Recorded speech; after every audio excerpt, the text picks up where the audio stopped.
It was an unusually brisk Wednesday morning in Washington, D.C., the kind of morning where tension hung in the air thicker than fog.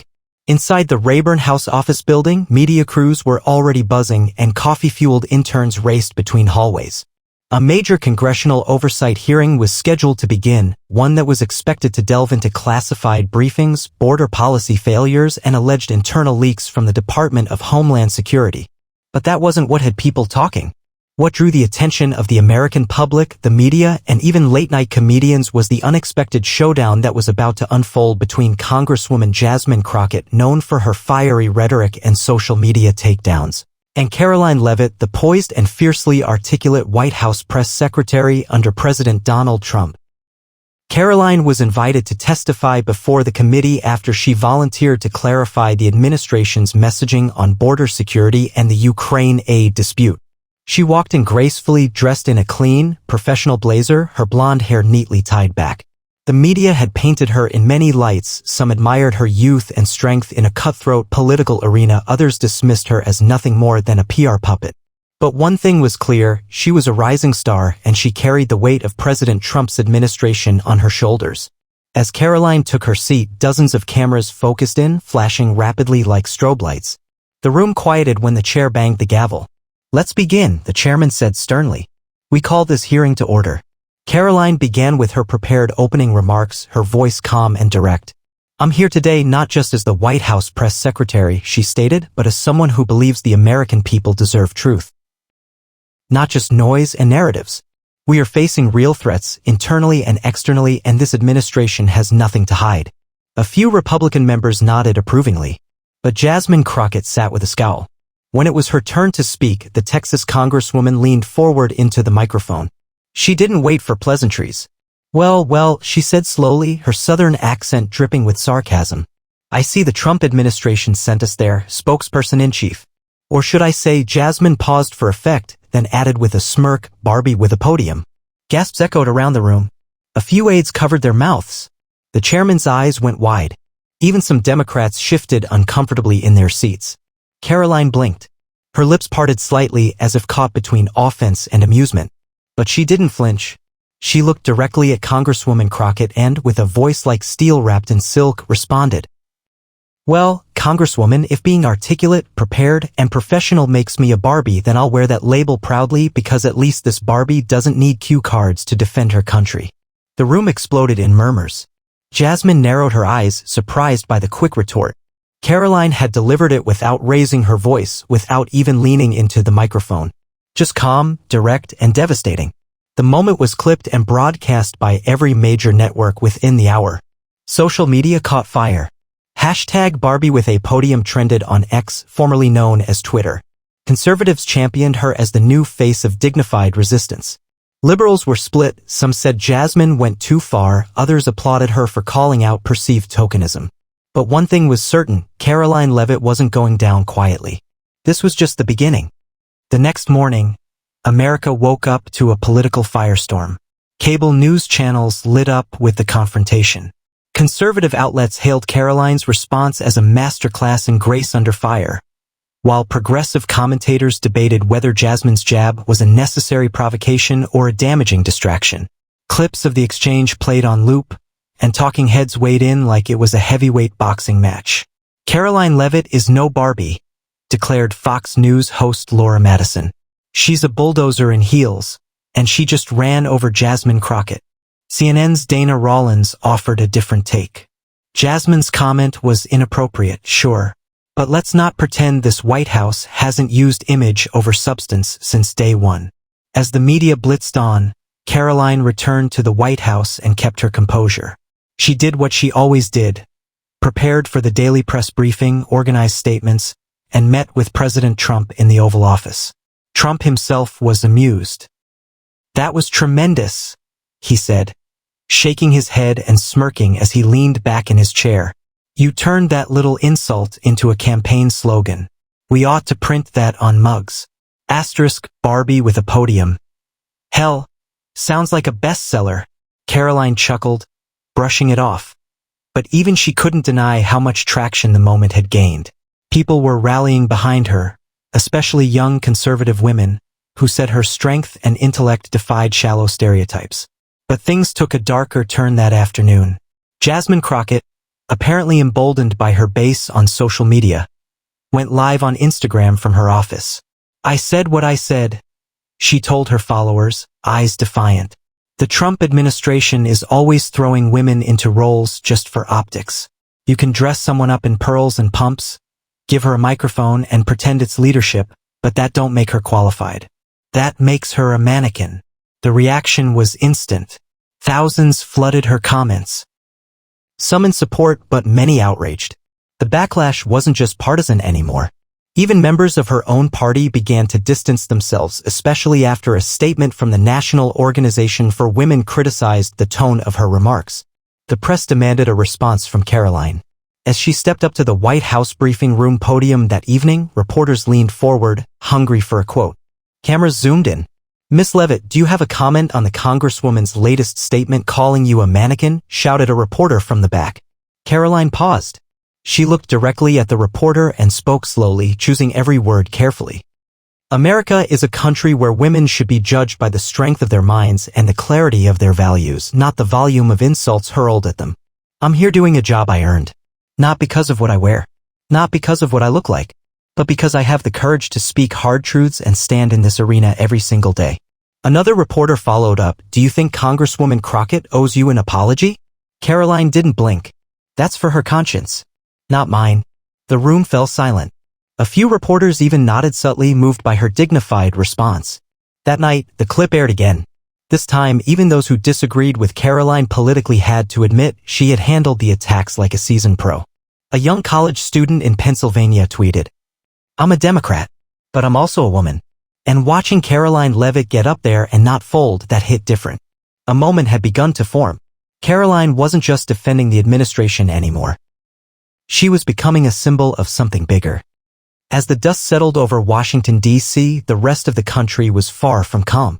In diners, classrooms, universities, church halls, and union meetings, people weren't just talking about immigration or foreign aid anymore, they were talking about Karoline versus Jasmine.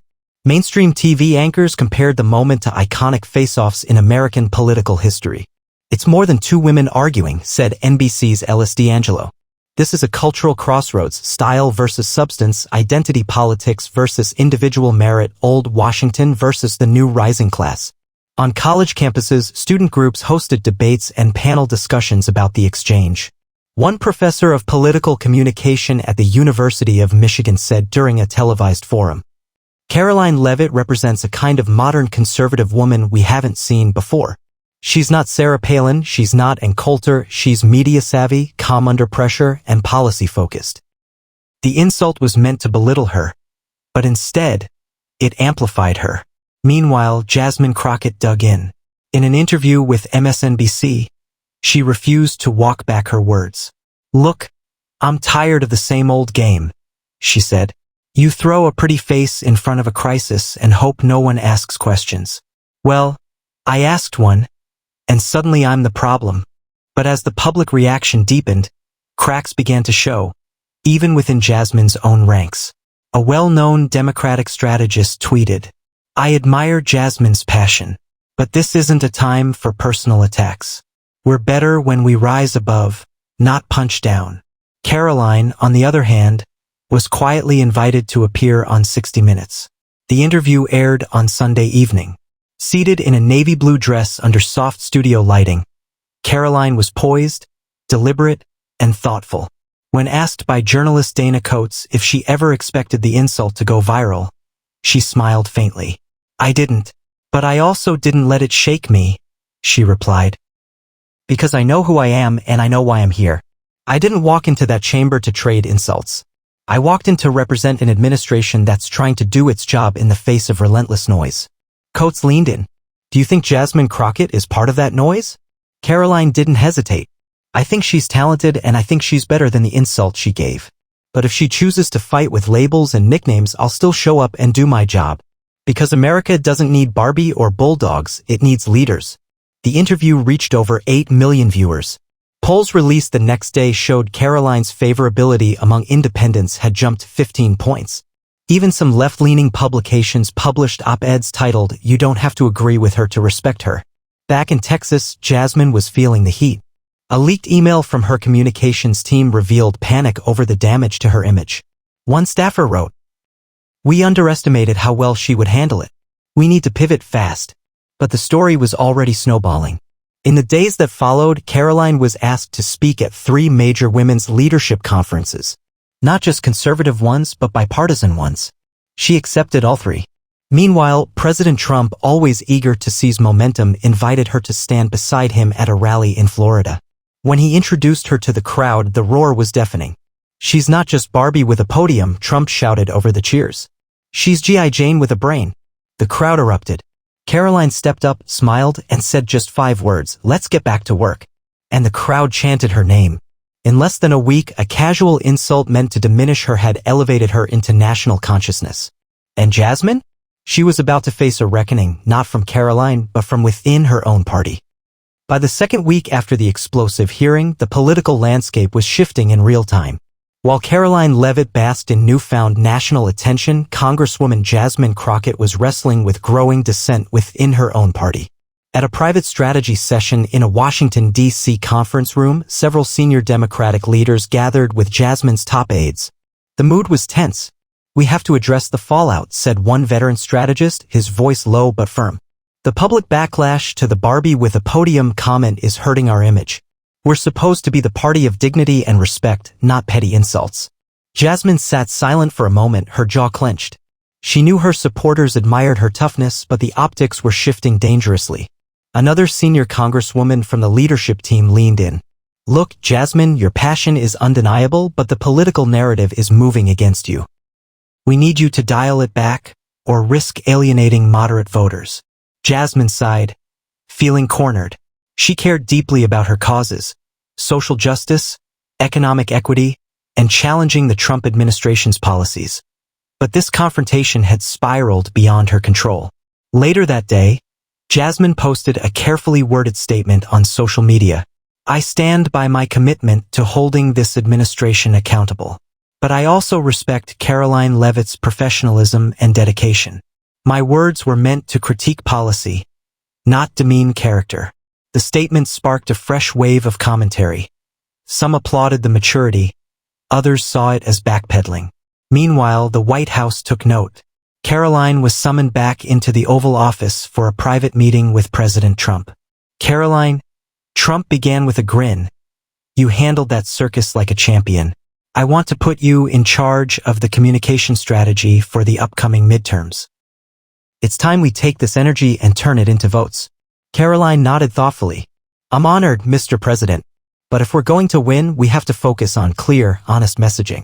No more distractions." Trump chuckled. "That's why I like you. You keep me grounded." With that, Karoline's role expanded beyond the press room into a key strategist for the administration's messaging. But the crescendo was yet to come. At a nationally televised bipartisan forum hosted by PBS, Jasmine and Karoline were invited to participate in a live debate focused on the administration's policies and the future of American leadership. The 2 women faced off on stage with millions watching. The moderator asked the inevitable question, "What do you say to the millions who saw your exchange and felt it reflected the growing divide in America?" Jasmine took a breath and answered, "First, I think America needs honesty. Sometimes that's uncomfortable. But if we can't speak frankly about the challenges we face, we're only fooling ourselves." Karoline followed, her gaze steady. "I agree that honesty is essential. But it's how we deliver that honesty that matters. We can disagree passionately without resorting to personal attacks." The 2 women looked at each other, no bitterness, only respect and determination. The forum ended with a standing ovation. In that moment, many Americans saw not 2 enemies, but 2 leaders committed to the future of their country. Karoline's response to Jasmine's initial insult had not just shocked the nation, it had opened a door for a new kind of political discourse. The weeks following the televised debate marked a turning point, not just for Jasmine Crockett and Karoline Leavitt, but for American political discourse itself. The national headlines shifted from personal attacks to policy debates, with both women spearheading discussions on healthcare, education, and economic recovery. Their unexpected rivalry had matured into a reluctant partnership that inspired many across the political spectrum. In Washington, insiders noticed the change. Jasmine and Karoline, once bitter foes, began meeting behind closed doors to discuss bipartisan solutions. Their conversations were honest, sometimes heated, but always productive. One anonymous staffer described it as two strong women tearing down the walls that divide us brick by brick. President Trump, watching this development closely, called Karoline into the Oval Office again. "You've done more than just survive the spotlight," he said. "You've helped rewrite the playbook. Now, let's take this momentum and win those midterms." Karoline smiled, ready for the challenge. Meanwhile, Jasmine was preparing for a major speech at the National Women's Leadership Conference. She took to the stage and said, "We all come from different backgrounds with different beliefs, but when we choose dialogue over division, respect over ridicule, we unlock the true power of leadership. I want to thank Karoline Leavitt for reminding me, and all of us, that strength can come with grace." The crowd erupted in applause. Social media was buzzing with hashtags like #RespectOverRhetoric and #WomenLead, celebrating the new chapter the two women had started.